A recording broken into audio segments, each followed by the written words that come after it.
Interestingly enough, as a child, I never experienced anxiety. Like if you were anxious as well, I would be spiraling. So we both would be crashing spiraling. out Yes. together. 1 in 3 adults experience anxiety. When did you start realizing that maybe it's not normal? Hanging maybe out like with you.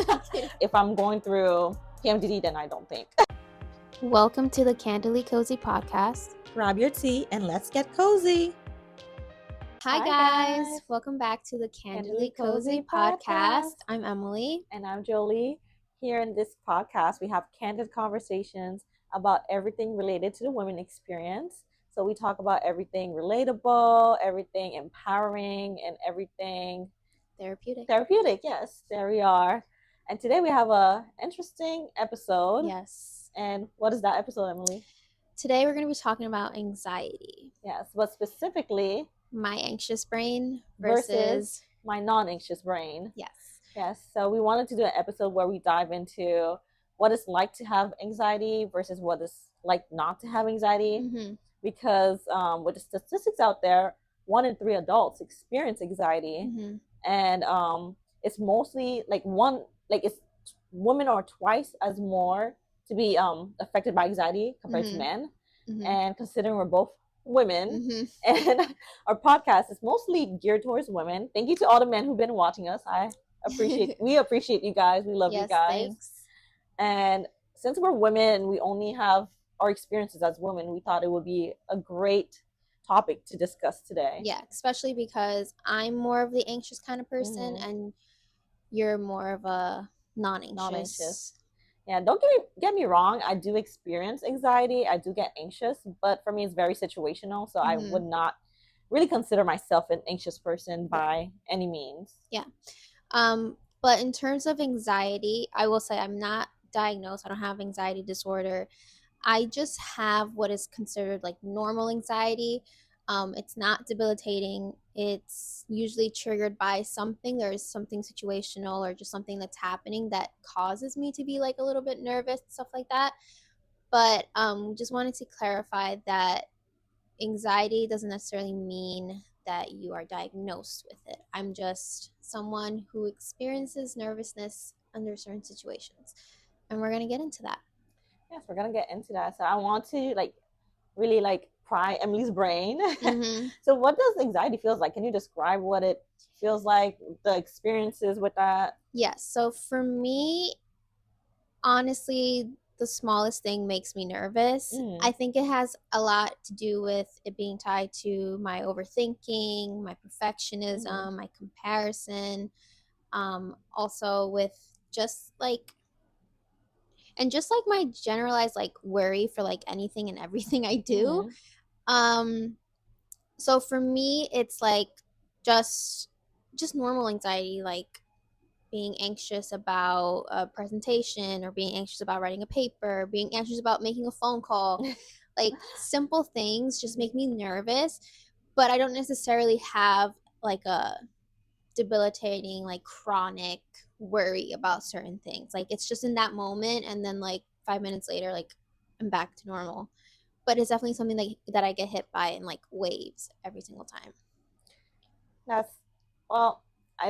you do experience like anxiety sometimes, but like for me it takes a lot for me to be anxious. So I don't get anxious by like little things. For me, like I do get anxious like with tests, exams, and whatnot. Anxiety is a good thing. Test anxiety is so real. But for me, like I've been learning so many different coping mechanisms. That's why I can say like I'm not really super anxious. But interestingly enough, as a child, I never experienced anxiety, which is very strange because based on like the statistics and stuff like that, we tend to experience anxiety at that young age, like adolescence. And I think it has a lot to do with what's going on during that time, where like you're in school, you're surrounded by peers, you want to be popular, or you want to have friends, or you want to do good in school with grades and stuff like that. So it's like understandable why it's a time where like kids start to develop like nervousness and anxiousness. I think that's when it started for me, like in high school. Because I feel like in high school, that's when I learned how to be anxious, because before that, I was just me doing my own thing. But I feel like in high school, that's when I learned like, oh wait, you have to like care about this, you have to not care about that, you have to care about being popular.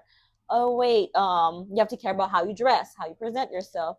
You have to have the latest trends. Body image becomes a big thing. And like I think in high school that's when like I learned, shame and embarrassment and things like that. Like, oh, I have to feel shame because I dress a certain way. I have to feel shame because I speak a certain way.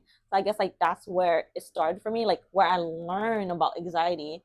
And I guess also like for me, that's my thought process. I feel like we also been programmed to be anxious because around that time, that's when like a lot of like TV shows and whatnot talk a lot about anxiety, and they talk about how it's normal to feel anxiety at that age. So I guess like that also affected me and starting to feel anxious around that age. But over the years, I've really worked on myself to get rid of like that initial anxiety feelings that I started to feel like in like high school. And I feel like I'm doing so much better with that. But like before that, I'll say like before high school, I did not experience any anxiety whatsoever. That must be nice. Well, there's like negative sides to it, to not feeling anxious and whatnot, because one negative side, like, as a child, like not being anxious, not being shy, or not being nervous. Well, I did feel like stress and nervousness when I was like a kid, but I always overcame it. So even if I was nervous doing something, I still overcame it. So I never let it like stop me. So but it did came with like the negative sides of it. And some of the negative sides include like I was overly trusting of people. So like, on the anxious person, like an anxious child might be like scared of this adult, that adult, this adult. But for me, like, it's not like I was overly trusting of people. I always thought that all humans are good. So I started like all humans are good, but you have a potential to be bad. So with that, I did get burnt a lot by humans and friends. I say humans, by adults and friends. So yeah, so like with my experiences of being disappointed by grown adults and like learning that some adults are actually bad, some adults are actually mean or evil, but that, like, I guess like that contributed to me like being anxious as an adult. But for me, I think that's normal. Like, it's normal for me to be like cautious, like in public. It's normal for me to be cautious around strangers. It's normal for me to be, cautious around someone I have a bad feeling about. So I don't think so. In a sense, like it did affect me negatively as I learned, like, hey, you have to be more cautious about people. You have to be more cautious about friends, even family members. But like when I learned that, I feel like, life got better for me. So like, yeah, I'm anxious, but it doesn't affect me negatively. It's more like I'm cautious about people. Like for you, like, do you think like anxiety affects like your friendships and whatnot? Do you think it affects our friendship with me being non-anxious and you being anxious? I think the fact that you are more non-anxious helps. Basically, if you were anxious like me, I feel like things would not get done in a certain way. You being non-anxious helps because you kind of don't let me spiral. Like if you were anxious as well, I would be spiraling. So we would be crashing spiraling. Out. Yes. But the fact that you are not anxious helps me to not spiral and like dig a hole and like go to like a dark place because you kind of snap me out of it. Oh, I'm glad like so yeah, I think it helps the fact that we're different in that sense. I think if we were similar, I don't think that I would be okay. But I think because you are different, it helps me to kind of like snap me out of it. And it kind of reminds me that like it's temporary, whatever it is that's making me nervous, whatever it is that I'm overthinking. Maybe whatever I'm overthinking isn't really necessary for me to be overthinking. Maybe the fact that I want something to be so perfect is not going to happen because nothing is perfect. And it's like coming to like an understanding of like it's okay if things do not pan out the way that like I would expect them to pan out. And then like you also help me with like when I'm comparing whatever is going on within my life or within this podcast to like other things. Like you help me to like, like they have multiple years of doing whatever it is that they're doing. Like we're just starting out. Like you kind of like snap me out of like that negative mindset of like that constant loop of like me overthinking, me wanting everything to be perfect, me comparing it to something else, me being nervous about what we're doing. Like you snap me out of it. Like I'm glad I'm like a positive influence on her life. Like whatever it is that we're gonna cut out of this is an example of you like helping me with like the anxious aspect of things. I want to ask you, like, does it like, because I do notice it sometimes in some people, does it bother you sometimes that sometimes I could be like non-anxious, sometimes I could be nonchalant?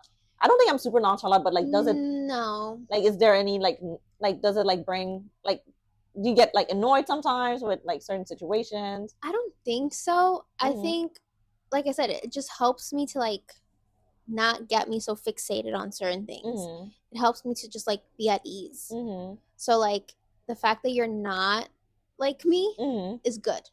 Hey, yeah, that's good to hear because I know like, Yeah, and it doesn't feel bad. Like okay, it that's doesn't feel like annoying. Like, oh my god, why aren't you like hyper fixated over this, or why aren't yeah. you stressing about this? Like, no, Mhm. like you like calm me down. That's good to hear because like I do know people where like I'm, I want to say I'm like the like a really nonchalant person. Like for me, like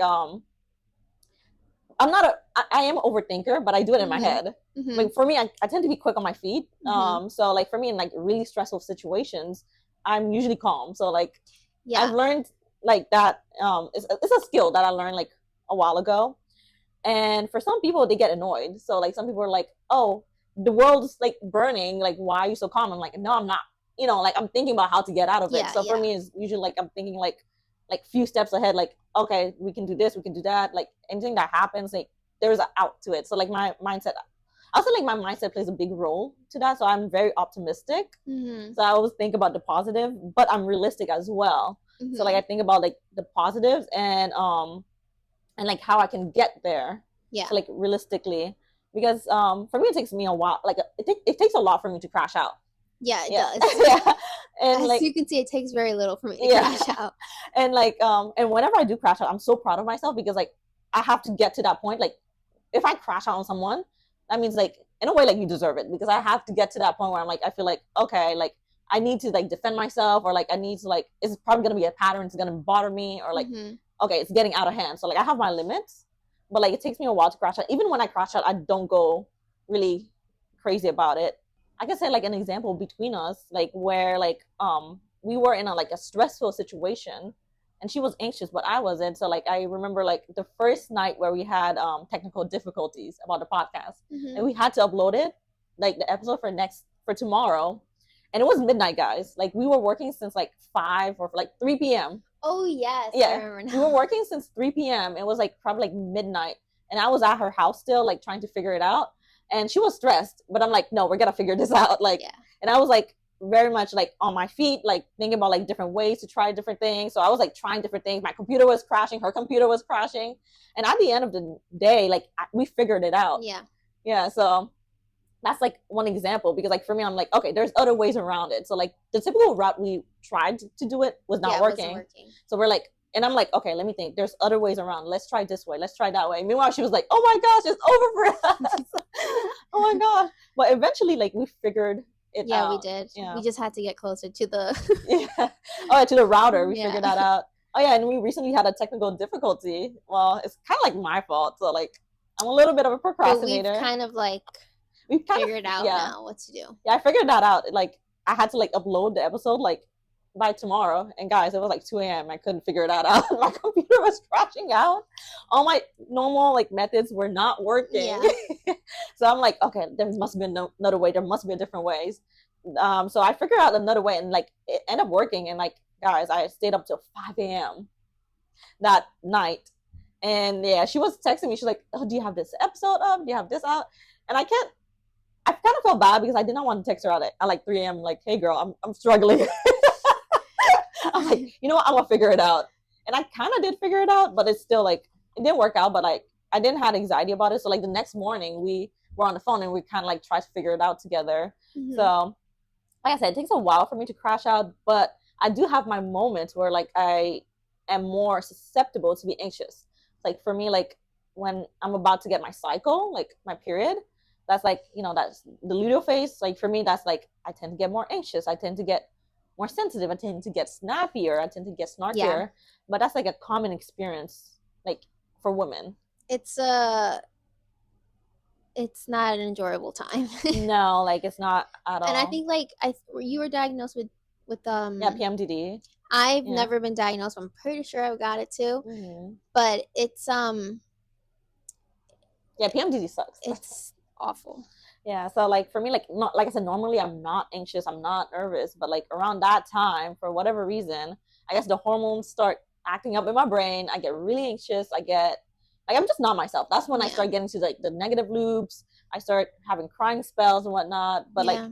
since earlier this year, like I've been getting treatment for it, so like it's so much better better. now. So now like it's controlled, so I'm fine now. Yeah. But before that, it was just so bad around like that time of the month. I don't think I've ever seen you crash out. Like I said, like I try to hide it so well. So like a lot of people would not see me crash out. It'll be rare for someone to see me crash out. Like probably like, the person who probably sees me crash out the most is probably my sister because we're so close and we're around each other so much. Probably, yeah. Yeah, so but if I do crash out, like especially around that time of the month, I would crash out in my room. Like I'm very quiet, like very like I'll just say like I'm very private about that. Yeah. So like when I do have a crying spell, so I'm like having a crying spell in the middle of the night in my room when no one will find out. Is there a better time to be like crashing out and crying when you're laying in bed? Yeah, when you're crashing out by yourself. So yeah, like the best way I would describe myself, well, like there's a term called like high functioning person, like a high functioning depressive person. So I think I'm like very high functioning no matter like what I'm dealing with mentally. Because I guess like I don't think I am high functioning. I think you are. Like I think you're in your head a lot. But like you are. Like you don't like because like I think you hide it pretty well. I think it's because we're close, that's why you show me that side of you, but you hide it pretty well. I guess. I mean it's been many years of me hiding it. Yeah. Playing pretend. But you're doing a good job at it. Yeah. I'm trying. Yeah, but guys, I like I'll tell you, like with an anxious person, like I'm aware like an anxious person.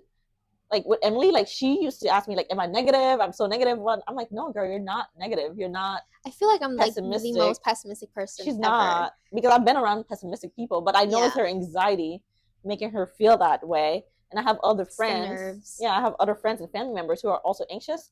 And they'll ask me these same type of questions. I'm like, no, you're not. They would ask me, oh, am I annoying? I'm like, no, you're not. Like, but like it's their anxiety like going through their head, like, oh, maybe she thinks I'm that. Maybe she thinks I'm this. It's like the overthinking. Yeah, I overthink too. I used to be an overthinker, but used to be so many things, and like you've just like grown out of everything. Yeah, because I think like when I was young, I think like so for me, like I would say like awareness is the first step.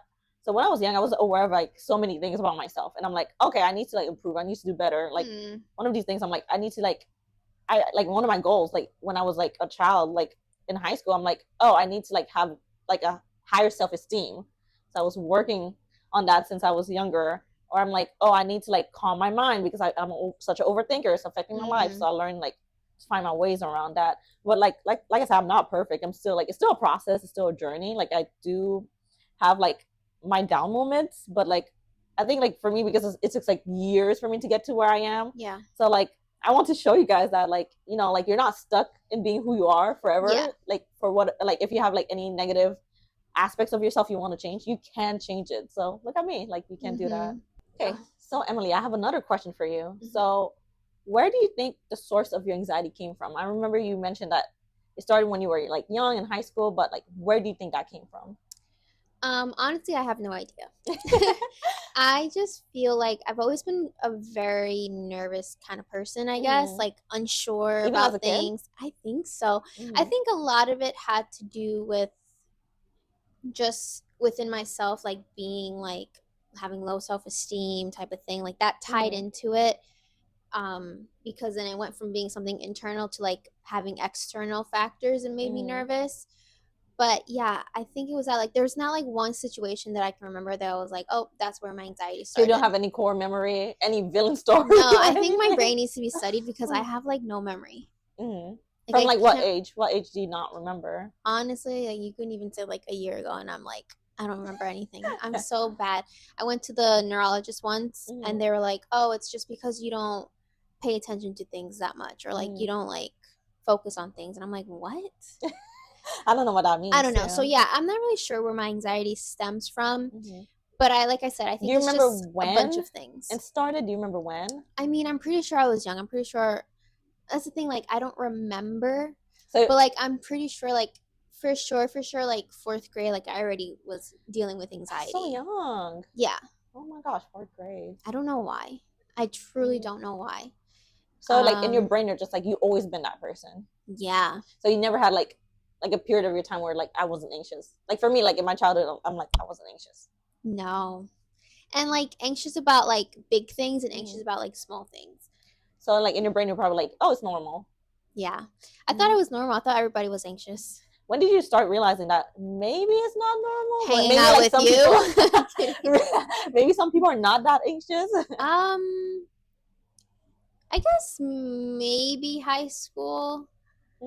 It's kind of like where I realized, because like you had people like in high school that were like super confident, super like chill, like believed in themselves, like weren't afraid to put themselves out there type of thing. That's kind of like when I was like, oh, so not like everyone is like nervous about things. And yeah, I think maybe high school is when I realized. But I don't know why I'm anxious. Again, it's not like anxiety disorder. It's just like normal things that make someone anxious, like calling up a doctor's office, or like you're in a store and you need to ask the salesperson for like another size for something. Like I can do those things, but I get really nervous doing those things. And like the way that I would show that I was like nervous in situations, I would like, when I was younger, I would bite my nails. That was like one sign of me being nervous. I would like do the thing where you just shake your leg or like your foot. Like that was me. I would play with my hair. That was me being nervous. You always have like a nervous tick. Like yeah. You always have like. When I used to play soccer, I used to always have the urge to pee. Like when the game was about to start, like I would always get like a little nervous, and I would feel like I need to pee. I'm like that too. Like when I'm about to take exams, like in the past. Test anxiety is a real thing for me. Like I get nervous, and it's so bad that like I know that I'm gonna get so nervous that like I prep prior to like studying like a bunch, like for multiple days. And even having all like that stuff in my mind, like knowledge and stuff that I studied, on the actual day it's like blank.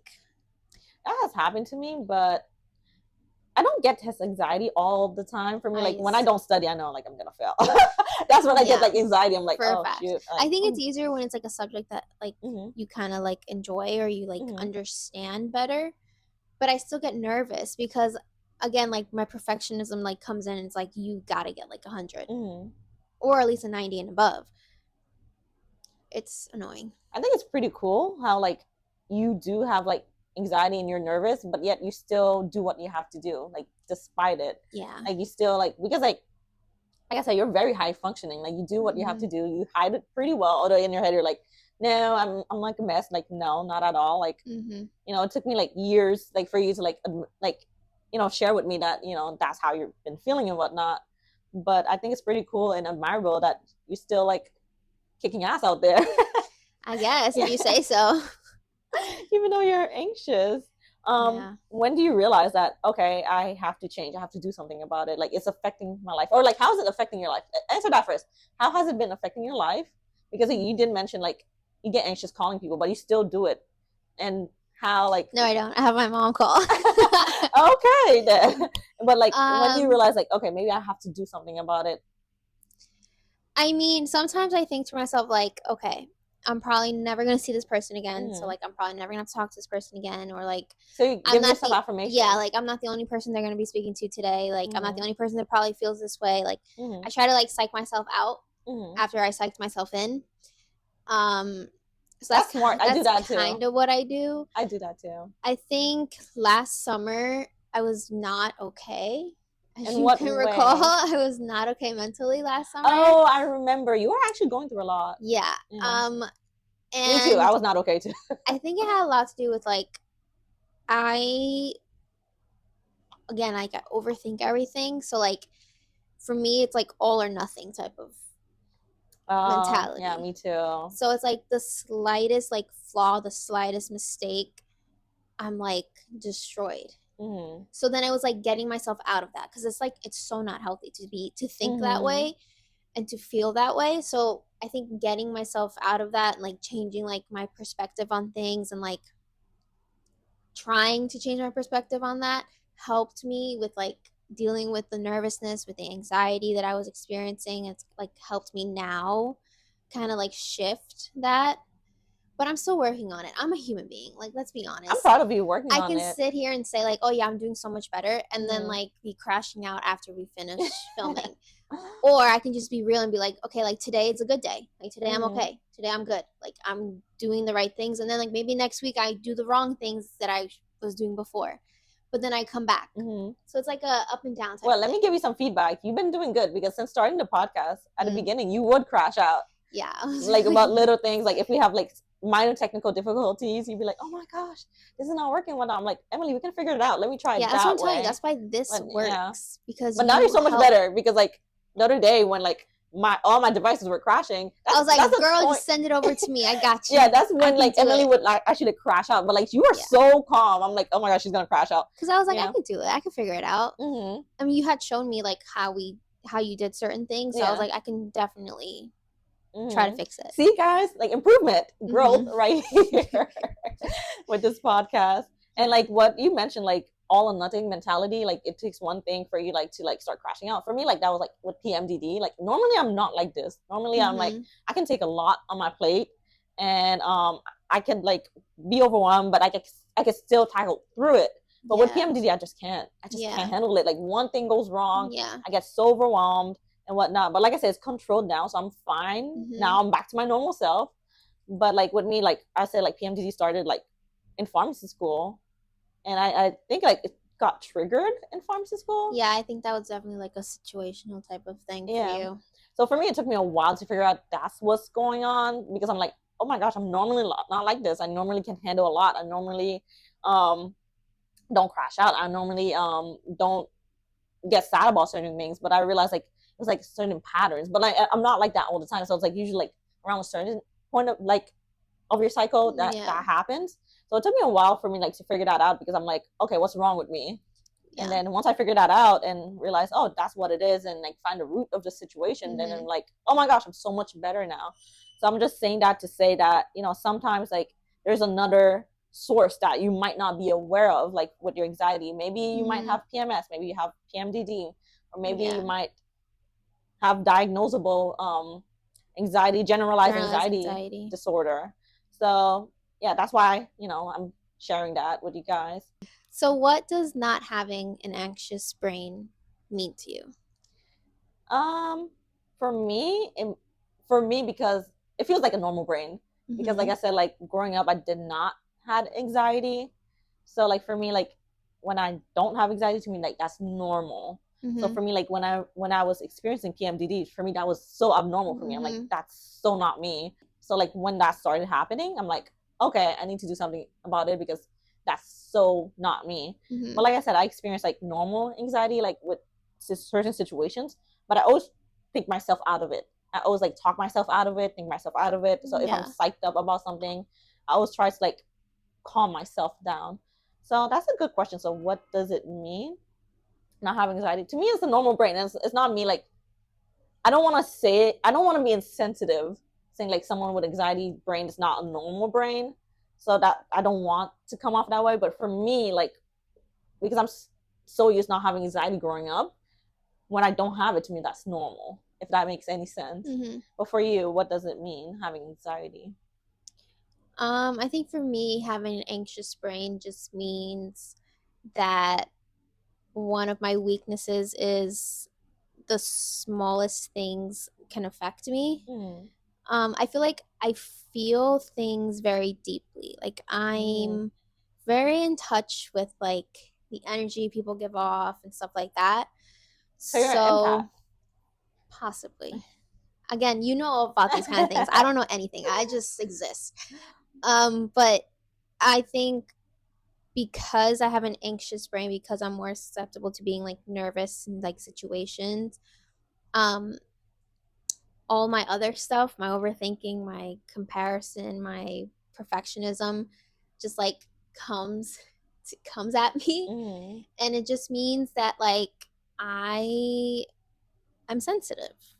Type of thing. That's like, beautiful, being sensitive, emotionally in tune. I think that's a beautiful thing. It just means that I'm just, like, a bit sensitive.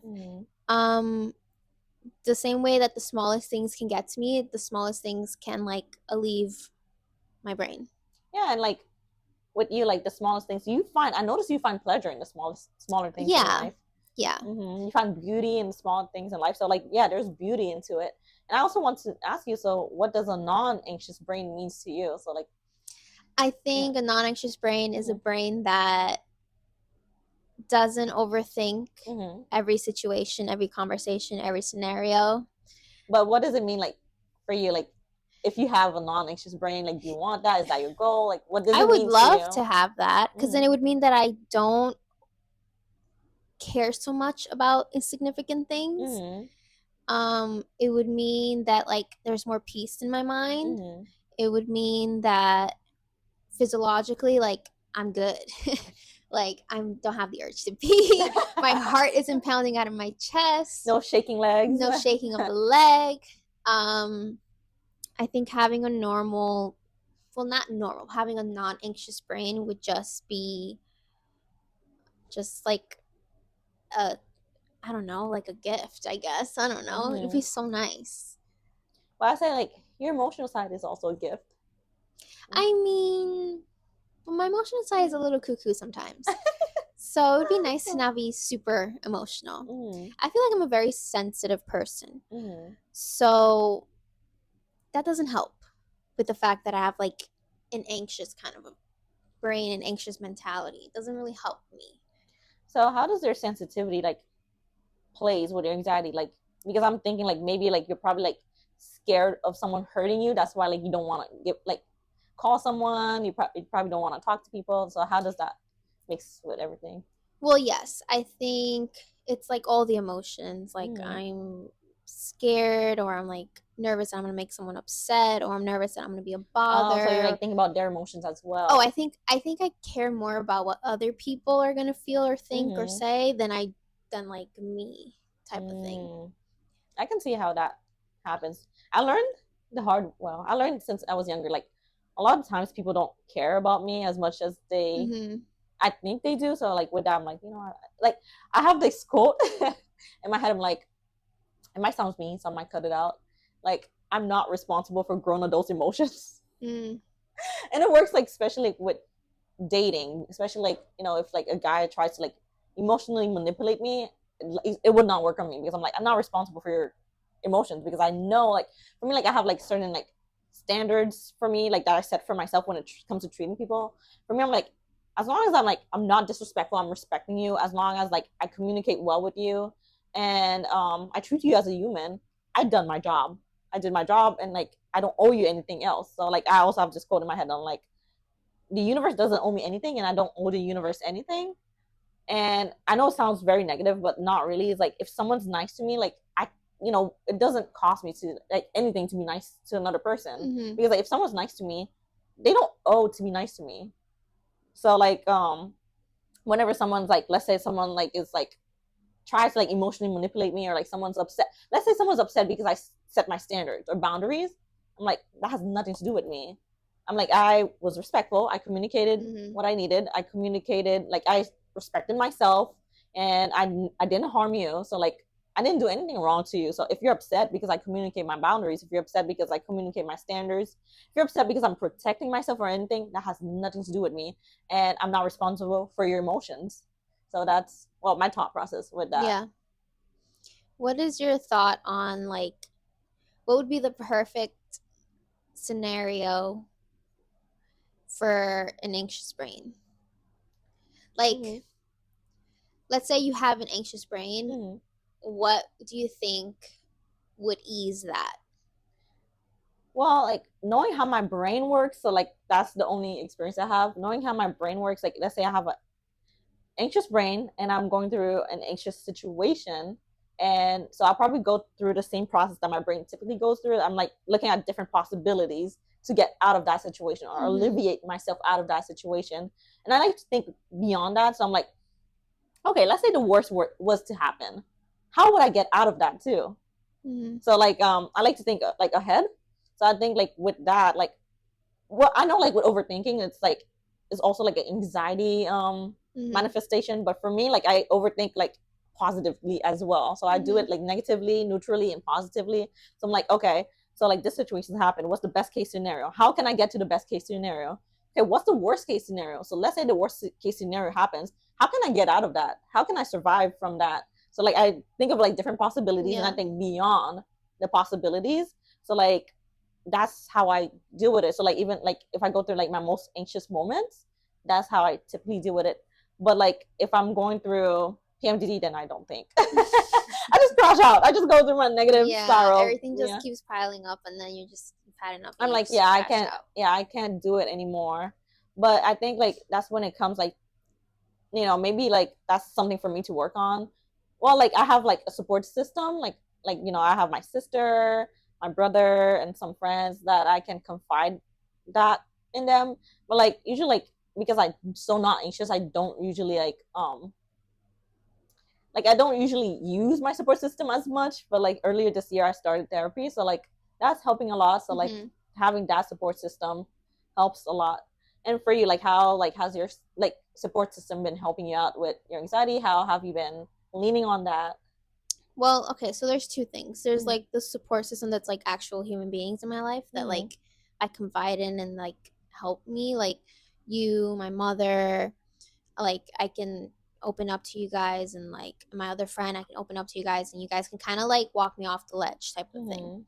But then it's not really like a support system, but it's like how I kind of cope when I'm trying to help myself. It's like the small things. Like remember, like I said before, like the small things are what help me. So it could be me reading a book. Like not recently, but like I got back into like reading and stuff like that. So like I really enjoy that, especially now that I can like decide what I want to read. Like the books we had to read in school were the worst.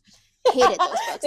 They're freaking boring. I never read them. That's why I hated reading when I was younger. I just go through like I found the summaries online, and that's how I write my papers. I hated it. So like now I can like decide what I want to read. So like reading a book, like just that small thing of just reading a book helps me get out of it. Rewatching like a show that I know it's like a show that I love, like that helps me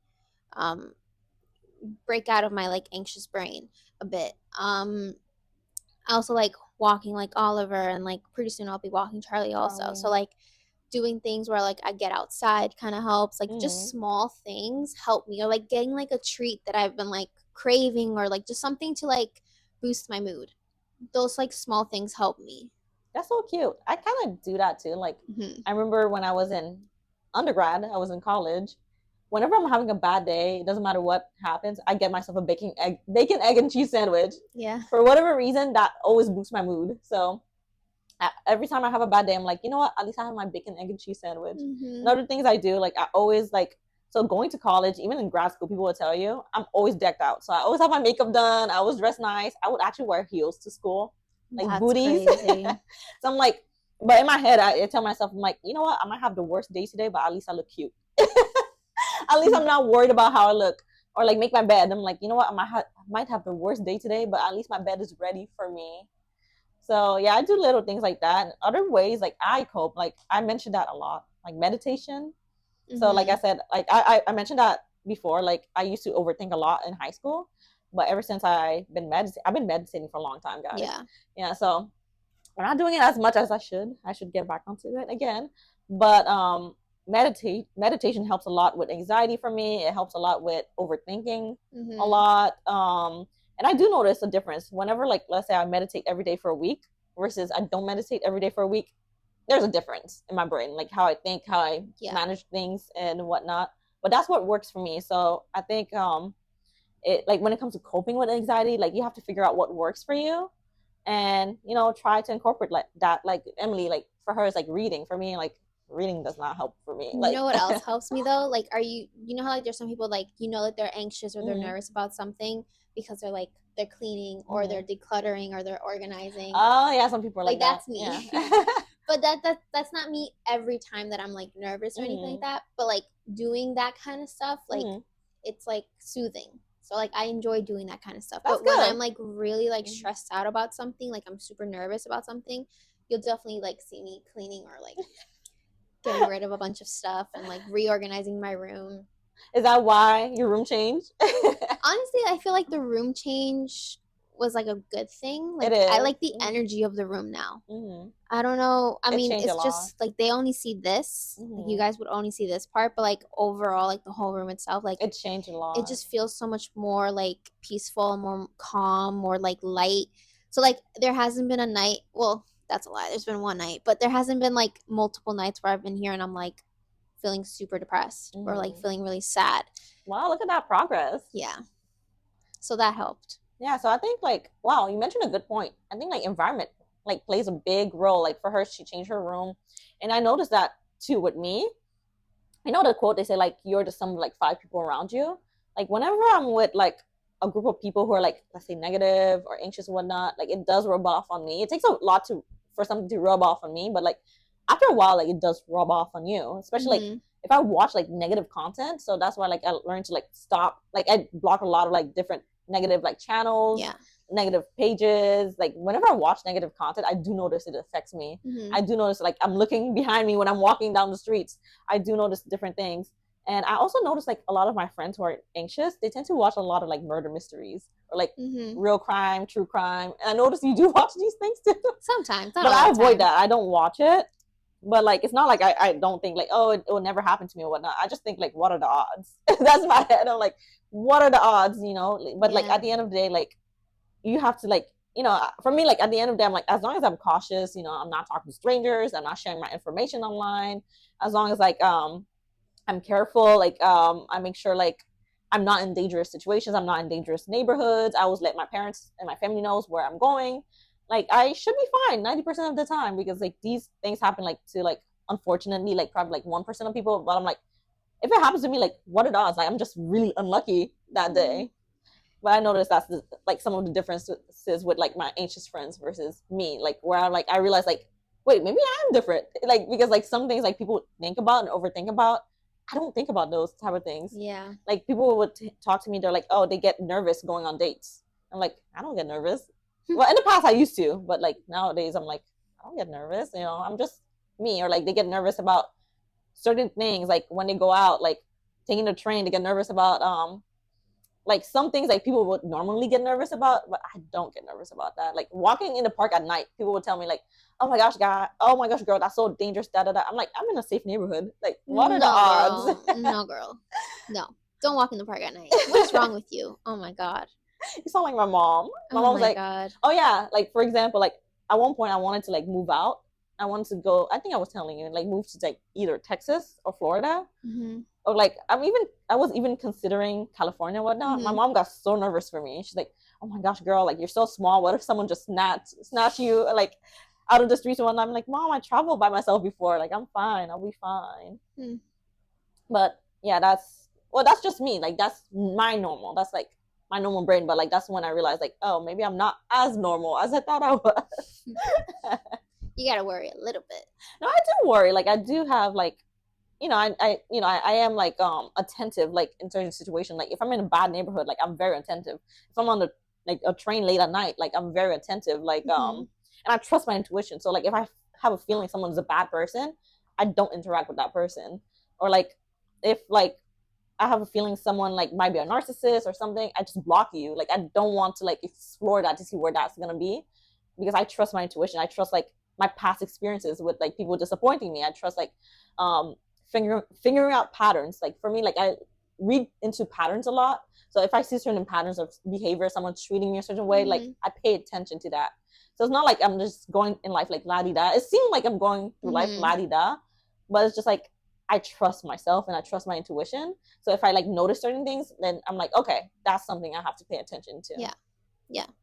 I think in that sense, we are kind of similar in that, like, I'm very observant. So, like, all I do is, like, notice things and, like, see things and then just, like, overthink them. For me, I don't overthink them. I would notice things, but I'm, like, I'm not looking for things. But if I notice things, I'm, like, you know, that's something I have to pay attention to. But I'm, like, once I pay attention to it, I'm, like, okay, noted. So, like, I'm not going to overthink it. For me, I'm just, like, okay, noted. That person's weird. Okay, noted. That person is shady. So, and then I'm, like, okay, just be careful around that person, but I don't really overthink it. Must be nice. Well, it took me a while to get there. So I feel like it's going to take me a while to get there, too. Well, it's possible. If it's possible for me, it could be possible for you. No, yeah. Well, okay, so I don't think you are expecting that question. So, like, how do you think your anxiety has been affecting your dating life? Well, my dating life is non-existent. But how do you think, anxiety affects that? Yeah. For sure. I think I'm just nervous. Again, like I'm nervous about everything. I overthink everything. Especially if it's something like new, like that makes me even more nervous. So like I'm anxious about the idea of like talking to someone, the idea of like dating and going on a date or getting ready for a date, the idea of like opening up to someone and like letting them break like the peace that I've had for so long, type of thing. So you think about all like the negative sides of like what possibly could go wrong? Pretty much. That's I think everything that makes me anxious or like nervous is stems from something negative, like a negative perception that I have of whatever it is. So I think I'm just very hesitant to like dive into dating because I'm just nervous about all the stuff that will go wrong. All the stuff that could like possibly like break me, type of thing. Knowing that like I'm so good, like I'm so happy, like I'm chilling. Yeah.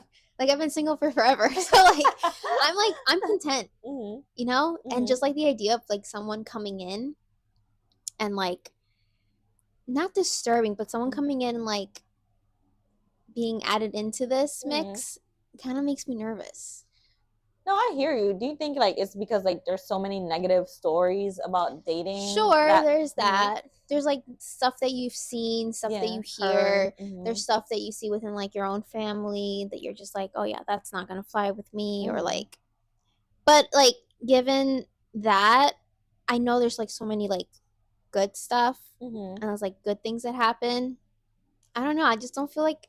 I feel like I'll feel ready for it, and I just don't feel like I'm necessarily. That's good that like you're so tapped into yourself, like you listen to yourself, you listen to your body, and you're not forcing things. So like when you're ready, you're ready. Yeah. So when you're ready, I'll be here for you, supporting you. Thank you. Yeah. It'll be a very nerve-wracking experience for me. No, I'll be here for you. So you'll be fine. You'll be fine. You're in good hands. Yes, I am. Yeah. You have not that kind of experience, but you have experience. Yeah. Knowledge.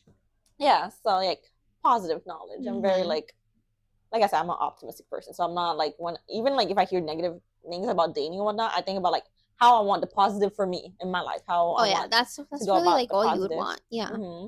Yeah. With that, this is our talk about anxiety. Like I tell you guys, like listen, like if I got through it, like I said, like I did not have anxiety as a kid, had anxiety as a teenager, but as an adult, like I feel like I'm pretty fine. Like I got like I guess I managed pretty well.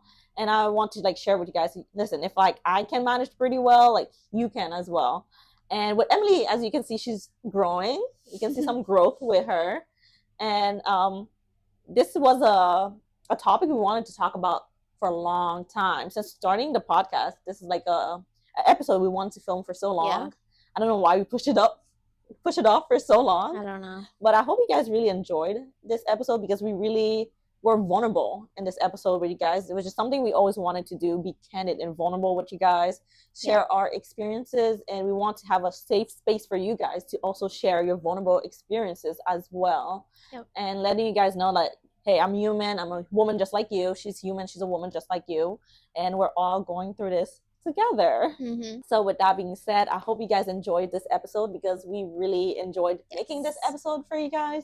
I hope you guys enjoy seeing the more vulnerable side to us. And please like, comment, and subscribe. Give us a 5-star review on Spotify, of course, and follow us on our socials, Instagram, TikTok, YouTube, of course, Spotify, at Candidly Cozy Podcast on all the platforms. Yes, and with that being said, we love you guys. And we see you guys next time. Thanks for watching and listening. Bye.